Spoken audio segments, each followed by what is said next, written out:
I don't even know if I need surgery. I don't know if I can avoid it or not. Yeah. You know, I don't know. Still rolling? I don't know. I've never been this injured. Yeah, that tear. No running? I haven't tried it. Yeah, good. Most is like, Yeah, like I wear a brace, tying it up, You feel good? and I'm able to just like box. I can't run, so I have to rely on Alex Pereira shit. You know, he can move. That's what I've been doing. Having fun on Thursdays and just trying to stay off of it all week. Well, with the sparring, you're still, well, you can still spar a little bit. No kicks though? Kicks, checks, just have some fun. So you guys see me kick everybody else's butt. Now you're gonna see my boy kick my butt. This is Alex Avalos. He's trains out of Dethrone, a brown belt, pro fighter. So just got out of church this morning and now it's time to get a good workout.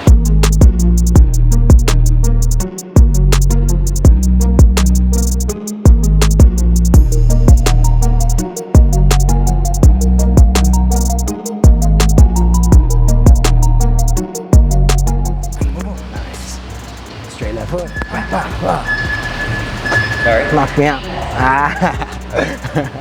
Break. Water break. I teach 2 classes.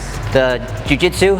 The kids jiu-jitsu class, and I do the strength and conditioning class for the fighters. Nice.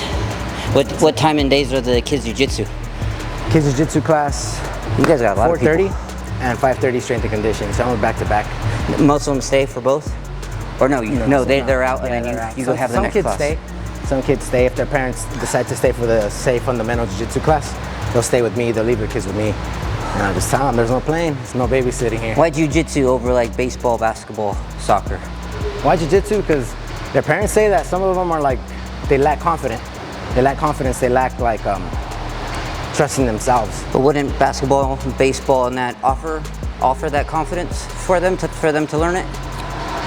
Yeah, I mean, but nothing the like same fighting as does. Yeah, someone your nothing size, like your fighting age, that humbles you. Yeah. That's what I think. Yeah, one of them, the kids is just too nice. He's like, aren't you gonna baby me? Like, it's like mom's like, Not no, today. I don't baby them. They Picked cry. the wrong hour for that There's one. some nice coaches that let them cry. I don't go pick up the kid and be like, oh, you're okay. I really don't. I'm the tough one, you know. Yeah. Let the girl do that. That's why she's here. She's a nurturer. She goes over there and all, you know. But for the most part, I gotta keep it solid for these kids. Right? Yeah. You ready? All right. One more on this and then we'll switch it up. 1, 2, 1, 2. Bah, bah.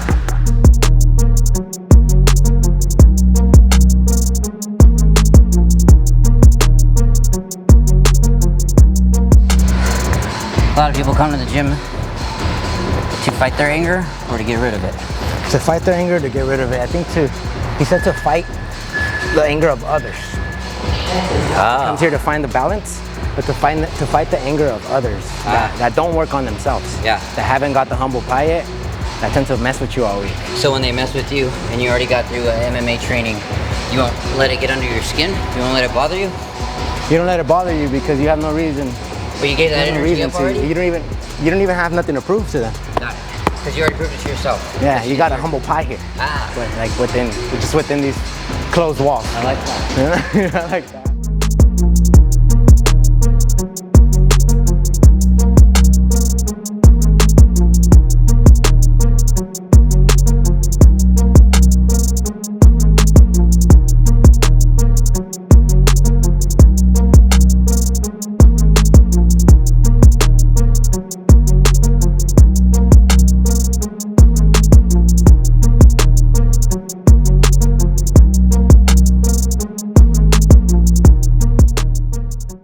Thought about this wrong. How can I interview him in between rounds? You're not letting me breathe. So Alex, if a parent comes to you, my kid's not getting that confidence, I mean, no disrespect, obviously from the parent. Yeah. Not from basketball, soccer. When they come into the throne, is it boxing, kickboxing, or jiu-jitsu? That's a tough one, because you do all of them. That's a tough one. That's a tough one. Hopefully he keeps thinking so I get a time to breathe. That's a tough one. That really is a tough one. I don't know. I love all of them. All of them? Coaches are great too, and they're just as strict. There's Yeah. none of them that really babies in here. So it's just martial arts? Yeah, it's just martial arts in general, I would say. But those are the top 3, obviously, right? Because you got guys that do this, and then for some reason he doesn't even hit them and they go down and they're teaching that. That's not real. Yeah, it's not real. Yeah. Yeah. So, boxing, Muay Thai, wrestling, Jiu-Jitsu. Muay Thai, wrestling, boxing, Muay Thai, wrestling, Jiu-Jitsu. I would say put them in the stand-up first, because the fight starts standing. Got it, yeah. Right? Yeah. And that's the hardest to get comfortable with. I mean, unless you're an adult who's never done Jiu-Jitsu, then you get claustrophobic. Yeah, yeah, that happened this weekend. My brother told me some guy got claustrophobic on him because of the heat and just the heat of the pressure. You start hearing voices. Yeah, and he was like, my bad, I don't mean to take you out in a bad position, but I was getting claustrophobic. Yeah. And he's like, hey, that's a different type of like fight you have to go through in a fight. Yeah. And it's only in your own head. Yeah, and it's only in your own head. Ain't nobody doing nothing but pressuring you. There's no submission there. Nice one too. Again.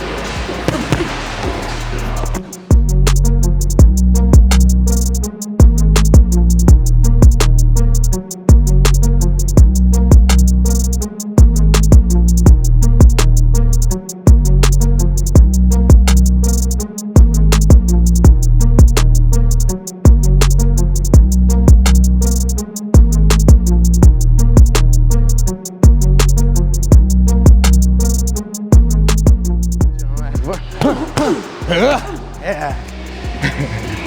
Okay.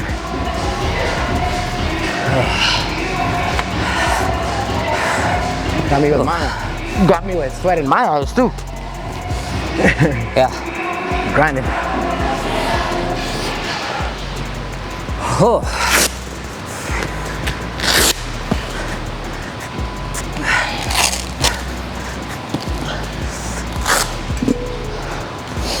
Got you. You got 35 seconds.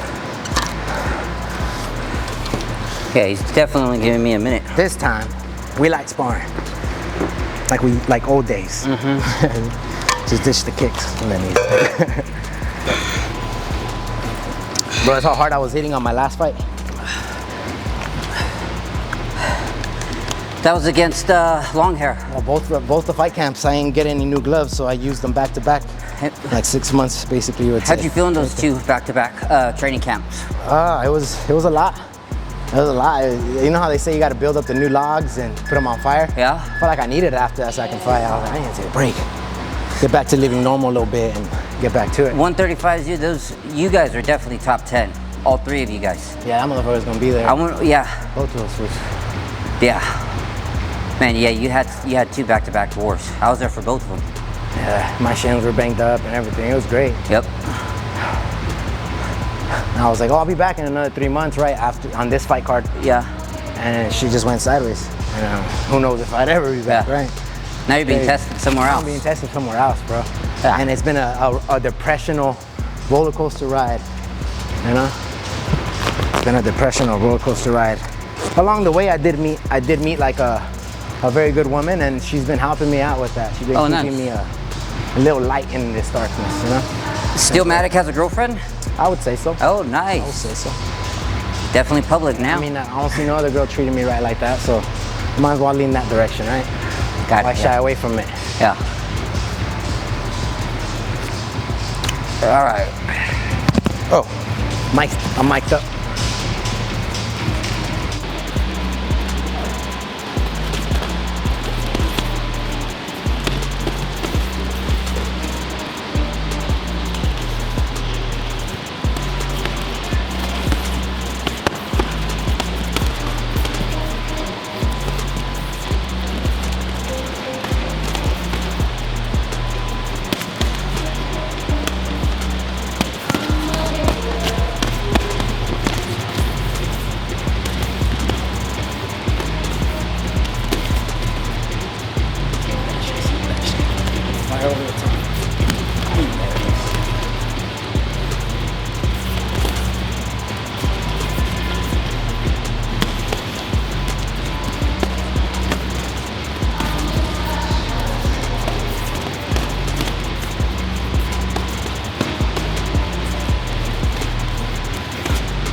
took some from me.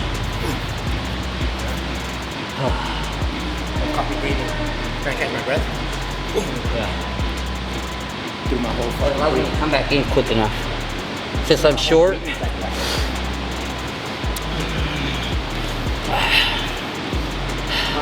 You wouldn't want to use that on would be the taller dudes. Yeah. The older fellas. The ones that are doing those all the time. Use it every once in a while. Have like 2 per round or so.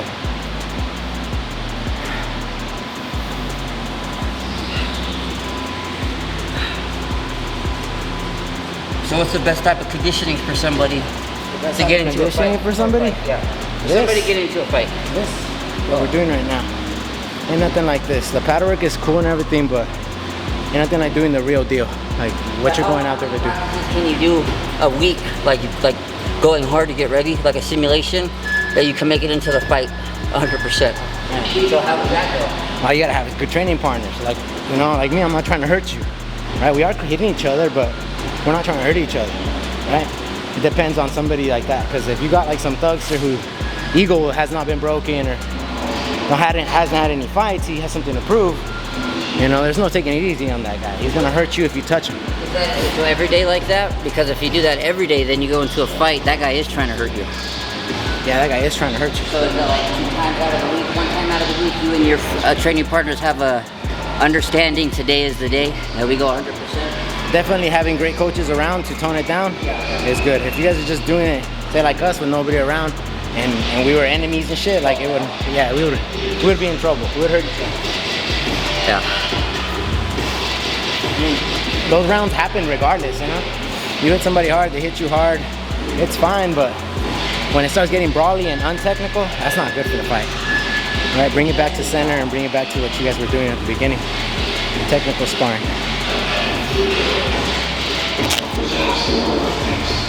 Ugh.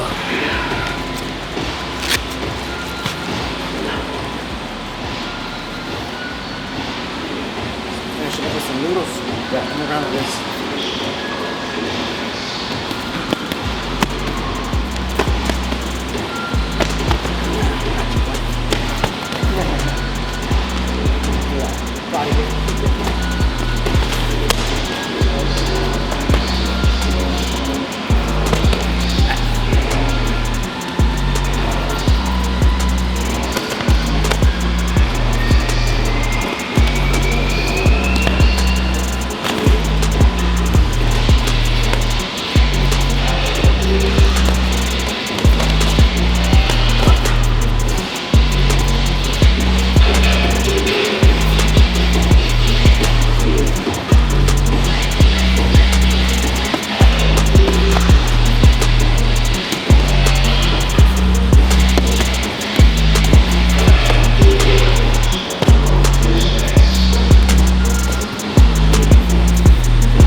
That's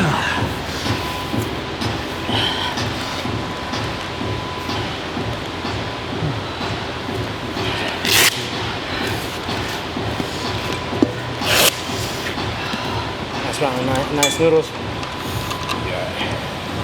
Oh, that's so nice.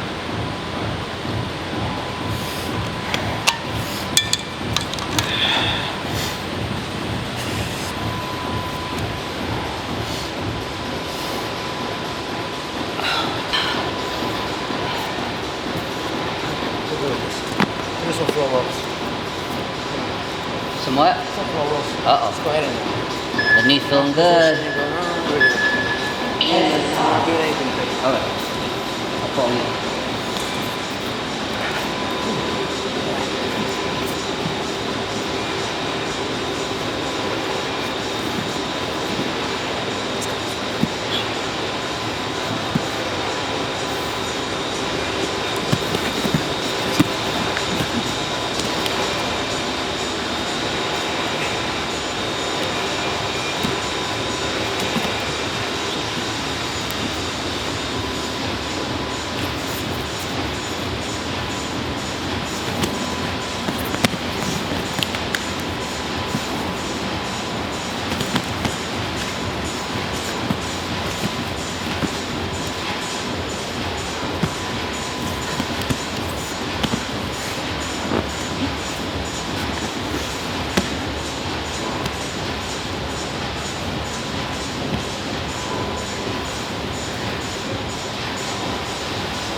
was one thing on my head. A little monster.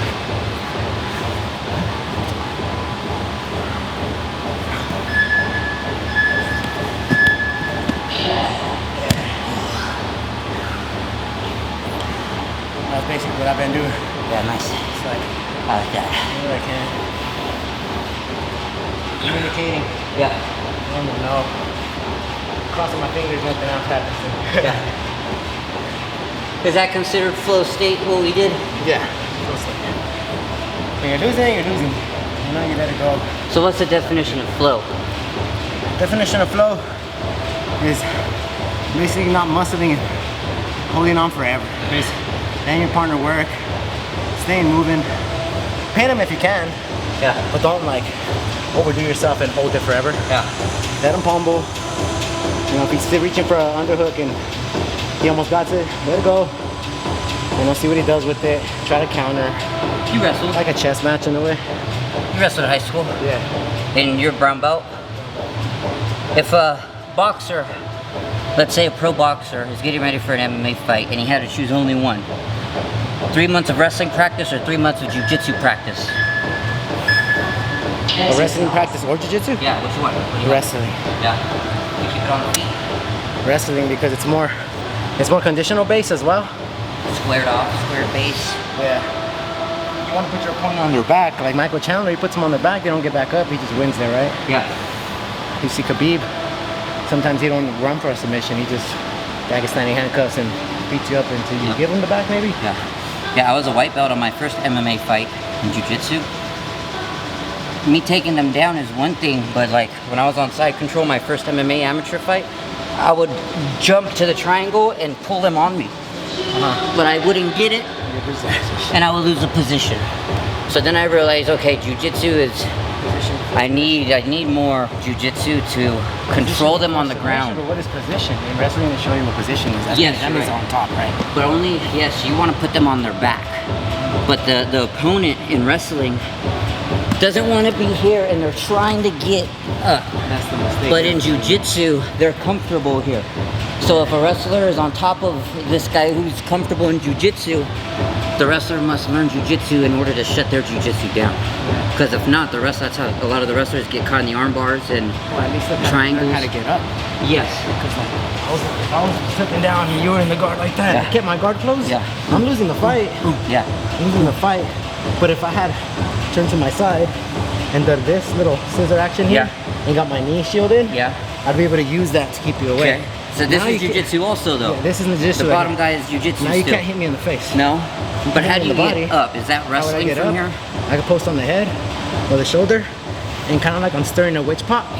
Yeah? A big old witch pop. Yeah? I would So go, I'm putting all my pressure in on you. I need your weight. Okay? It helps me up. I go, bam, elbow. Witch Yeah. pop, elbow. Uh-huh. And then I bring this knee shield leg and I dig the tip of my fingertips here on my toes into your hip flexor. And I go, ugh. And if you stay up still, so regardless we're dry, and you stay up, I'm digging my foot in your hip flexor. Okay, you're posting and I'm posting. posting here or here, where the case is. Now I get to my knee. Boom, I need your pressure, right? Yeah. Boom, I activate my tippy toe. Now I'm up. You're still probably trying to hit me in the face, but you can't reach me. And then I'm up. If you go to attack the single leg, like Austin do, He lifts it up. Yeah. He lifts it up. maybe a wrestler that doesn't do jiu-jitsu can practice this. Yeah. If you could just drill that and do wrestling, I think you'd have a chance to win. Got it. Just learning how to get back up. Nice. We got one more? Okay.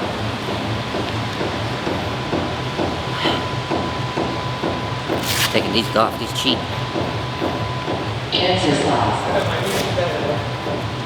Yeah, I tried to hear me. Like, uh-oh. That's why when you kicked me, I fell all the way down.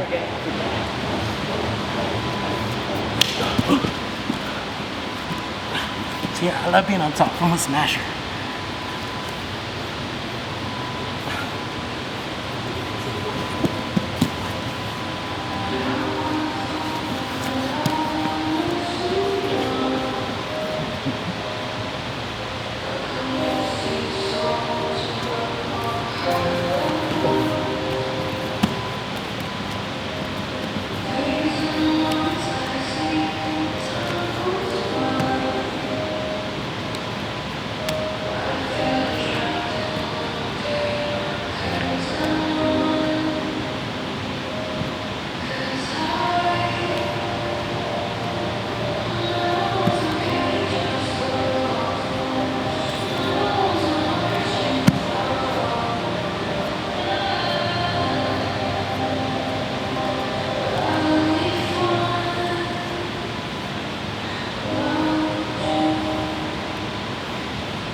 I don't know why. I get out of that. I don't get that either. When you're on my back and you had the over-under, and you try to flip. Front row? Yeah. We were just learning that. I try it too, and it doesn't. You're supposed to get a little, Maybe if you're dry. you're supposed to get a little angle like this. Like a spiral. Yeah, and Yeah, like a spiral. I was still hip to hip when I tried to hit it. Yeah. I was supposed to like drop my shoulder in to push your head in. When I did it, your head was still up. I try to do it from here. Try to just do that. I have to go. I have to use my shoulder here to push your head down. I would even pinch my elbows in a little bit. Now go. Yeah, way different. Oh, how sweaty. Yeah.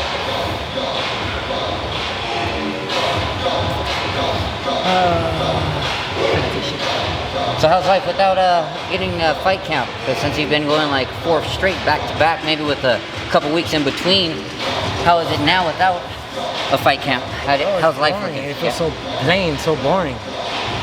It's easy to get bored. It's easy to get depressed. It's not good, bro. I used to use that fight camp and starting to stay busy for tournaments and everything to kind of keep me from getting there, keep me from living in reality and doing bad things, you would say. Out and drinking and just doing bad things. This will keep me focused, and now that I don't have that, it's like shit, how can I replace it with still positive habits?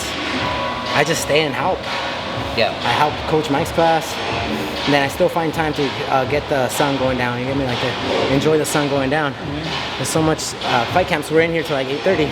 By the time we're out, there's no sun. You really enjoy that part of life. Yeah. Being able to see the sun go down and just enjoy it. So like psychologically, if you have a fight coming up, there is no past or future, it's just right now. Yeah. I'm living right now. I have something to look forward to. Whatever I do today, in the month or the 2 months before the fight, that's your fight camp. It's more of you're living in the moment, right? Yeah. Like in the moment, that challenge that you set yourself to do last night. I'm gonna wake up tomorrow. You know, I'm gonna go do some stadiums or whatever. Your alarm's on. You get there. You don't want to, since when you wake up. Once you're there and you start stretching, and you put your podcast on or music, you know, it's right then and now. yeah. It's not about the work you have after. It's like just get through these 3 laps. You know how we do with stadium. Yeah. 3 fucking laps and go home. You know, like shower and get to work. Yeah. Like I never really, you're one of the only ones who I really talked to about it. But like now, I have a couple fighters who I interviewed already, and they always talk about, I get to tap into that dark side, and then when I'm done with it, I get to go back to the light.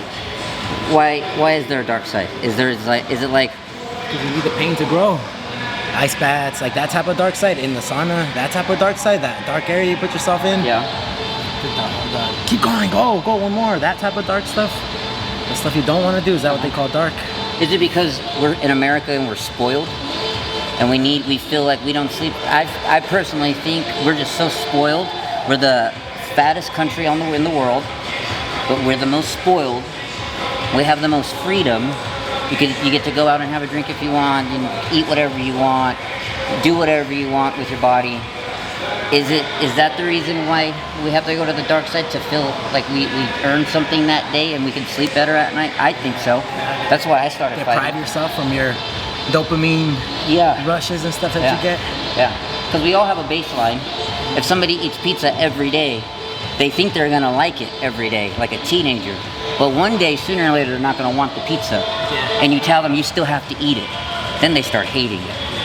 So it's only once a week or 3 times a month that you should have pizza. Yeah, so that means going back to the light is good for, it's a balance, it's to balance it all out. Yeah. Like those 2 fight camps that I stayed in the dark, that wasn't good for me. I needed that. I needed an escape for a minute. To the point where my coach Russell, he told me, I don't want to see you at the gym this whole month. Like, take the day off, you're all beat up, you're all bruised up. I don't want to see you at the gym. It took me like 2 weeks and I was back, but he was like, I'm disappointed in you for coming back. He wanted me to stay out in the light. He says that all the best would do it. Nate Diaz, Gilbert Melendez, all those guys, they'll fight and they'll take a break. Yeah. I wouldn't do that. I'll come back in just because I don't know what it was. I wanted to be an example to everybody else. You shouldn't take a long break when you're off, when you're done fighting. Yeah. It's like take a week off and come back. You know, because I see guys disappear for a whole month and they come back and they're not the same. We help them and they help us when we start to fight. So it has to be a balance. Not too long, but not too short. and be there for those who were there for you. Don't just leave them in the dust. And then you go and support them to watch them fight, and they get their ass kicked or they lose. You know, or they win, then you're like, oh, I was a part of you. I was a part of your fight camp, but you weren't. You were not even there. I was part of yours, though. You know, so it has to be a balance where you're there for them, they're there for you, vice versa. So advice to an amateur who loves fighting because they get peace at night. You're still fighting right now. Dude, what would you say, I guess, to fighters or even to yourself? How are you going to do it when you retire? I talked to Billy Evangelista and George Evangelista, the OG guys, and they told me that they have to come in here because if you don't, like after, you get bitter. You start to get angry. And you start to lash at people who don't deserve it because you don't have that outlet anymore. So they come in here and they box. They come in here and they spar. And I think that's something that's gonna have to go for the rest of your life. Like Coach Rudy, he said, I got your back forever, bro. Like whenever you need pad work and you're old, whatever, I got you as long as I'm alive, you know? I think that's great. That's gonna help me for after I'm done. When they do come in here, is that an outlet from their body or like their spirit needs it? They need to go into that darkness for the day and get in there, or is it more of a they just have this energy and they need to get it out? I think they're so used to it. Years after that, when they go back to reality, they get angry that they can't do it anymore. They don't have the time for it, so they drop in and get that itch off their system, that humble pie or whatever you want to call it. And the old man needs it. And he goes back in reality and be social and talk to everybody, not take so serious. Everything and anything, because they get angry, they start to get bitter, like he says, and I can feel that. Yeah. Damn, I'm getting angry. Like I need an outlet. I need to do something. It doesn't have to be negative. It can be positive, like staying and just helping everybody. Yeah. You can say the asshole and be like, hey, you did that wrong, do it again. But you're actually helping. You know, hey, you did it wrong, do it again. You know, just, real masculinity. Yeah. Jump on the positive side instead of going and destroying yourself. Nice. Yeah. That's good, man. Yeah. The more, for me, okay, here's another question. We all like to go to the dark side when we get ready for a training camp and sometimes even when we fight. Can a fighter be at peace with the dark side and still go in there and compete? Yeah, I think that if you got peace with the dark side, you're intelligently equipped to fight. Like you're past the emotional part. Can you give me an example of who that is? Have you seen that like in the UFC? I think I have. I want to see if you can. No, I wouldn't say Jose Aldo because he had rushed in right and he got knocked out. But like a Sean O'Malley, he's real light on his toes. Don't really fight with emotion. Okay. He's one of those guys. Stephen Boy Thompson, I never seen him angry either. That's Wonder Boy. You know? That's exactly what I'm talking about. Wonder Boy. Laughing, hits with a side kick. Like he's just really enjoying the moment. But in a good spirit too, not even in a cocky way with Wonder Boy. That's the only guy who I know in the UFC who can.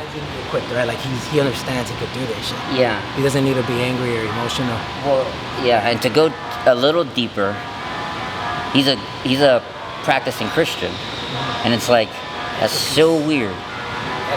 That's so weird. Like there are many Christians who fight in the cage, but this guy definitely brings something like a good spirit. How can you bring a good spirit, happy, just a pure athlete into the cage and only depend on that? That's very at peace with. Well, the sun, the light can burn too. Light can burn too. The light can burn too. So it's also like, yeah, you're right. What if he's magnifying all his dark stuff with light? Like I'm gonna wake up in the morning, I'm gonna do this ice bath. Let's say he reads the Bible first or he prays before he goes in there. He magnifies it with some light before he goes into that dark area. Maybe he's praying in it, like that type of light. Do you pray for victory? I pray for both of our teams, not for victory. I pray that like you know, there would be Goliath. Like, but just make sure we both get out here safe. But one guy was on the side of God and the other guy wasn't. But what if two people go into the cage, good men on the outside? Do you think it's fair for either one of them to pray for victory in there? Maybe not for victory. No. Just whatever has God has for them, as in like a line for their life, like fate. Whatever God's fate is for you. Yeah, maybe he wants to teach you something for this fight camp. Maybe you had fucked up last time. He wants to teach you something. Yeah. So he's gonna make sure that he wins because he did everything right, and you lost because you need to learn something in your life. As long as you perform your best. Yeah, somebody's told me before you should pray for victory, and I say I only perform to perform my best, because I feel like if I do win and I ask for that, I really wasn't trying to compete under God's heaven. I'm trying to use him as in my favor for it. It's like, yeah, that's a weird one. That's weird, but great session today, bro. Thank you so much. Let everybody know where they can find you: Instagram, YouTube. I know you got a YouTube channel. Alejandro Avalos 135. That's my Instagram. Watch my YouTube channel, Stillmatic TV 91. Got a few episodes there. Tune in. Everything's basically there. Yeah. And you can find me right here at Dethrone. I do private lessons that you guys. This helps me eat and get around. Thank you guys. Appreciate you. Yeah, I'm definitely gonna put you on my podcast, bro. We're gonna have some good combos. I appreciate it, man. Shoot me the topics. Therefore, I come in there with some fire. You know, some knowledge. Think about. Some knowledge.